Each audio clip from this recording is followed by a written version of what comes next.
Be creepy to underage girls?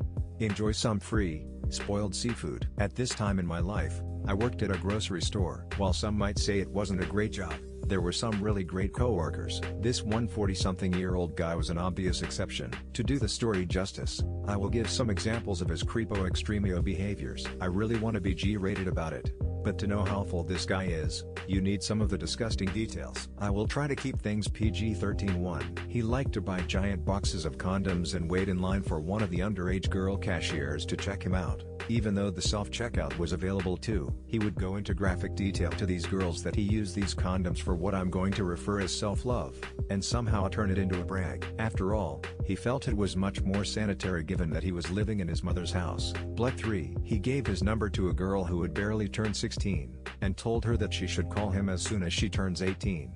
4. Any attempt to derail his disgusting stories would be met with insults, and double down of fervor in the telling. I could list out more, but I think I made my case. One day, I came to work my shift and I was told by one of the cashiers that he was telling the young girls these same stories, and I had it. I asked the girls if they had gone to management, and they said he got a slap on the wrist. Surely if they get more complaints, they will have to do something about him, but until then, I decided I would make him my problem. Defeated but still highly irritated, I went back to my department to start working. When I turned to face the seafood counter, I noticed my friend working the counter, pulling out all the seafood for shrink, industry term for product loss due to theft or spoilage. It wasn't until he pulled out the already dead and spoiled octopus from the case, that I got a brilliant idea. I approached my friend S, and asked him if the poor specimen was destined for the trash bin. Indeed it was. I offered to buy it at a reduced price, and after promising that I wasn't intending on eating it was spoiled after all. I bought it, and promptly took it outside to Creepo's car. What I did not know at the time,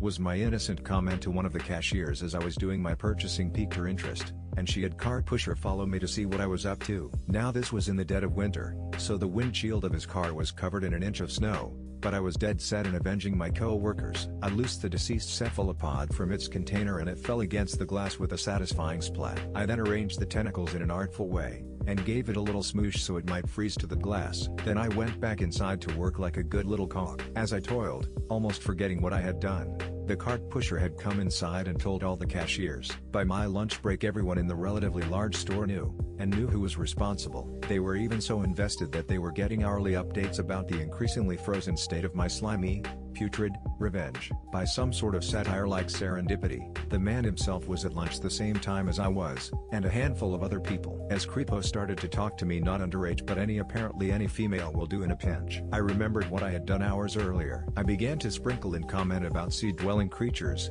and my musings about how they don't freeze underwater. A few people left the break room and I found out later it was because they all had lost the ability to stifle their laughter. When it came time for Creepo to leave, he found the icicle low pus and apparently began a tirade that got the manager of the store involved. He wanted to call the cops, his lawyer and his mother I'm sure. Store manager managed to calm him down enough to convince him to let store manager investigate first. I'm not sure how many people he interviewed, but he didn't take too long to make it to the seafood counter to ask S if he had sold an octopus that day. Overhearing this, and S, God love him, stammering and trying not to implicate me, I decided to fess up rather than make my young friend take the heat. I took my company hat off and held it over my heart as I walked up to store manager. I looked in his eyes, as he turned from S to me, and wondered if I was going to get into serious trouble. It was me. I octopused that car. To my great relief, store manager let out the biggest chortle turn laugh, as he wheezed something like, "You don't even know, he's out there losing his mind." He wanted to call the cops, his lawyer.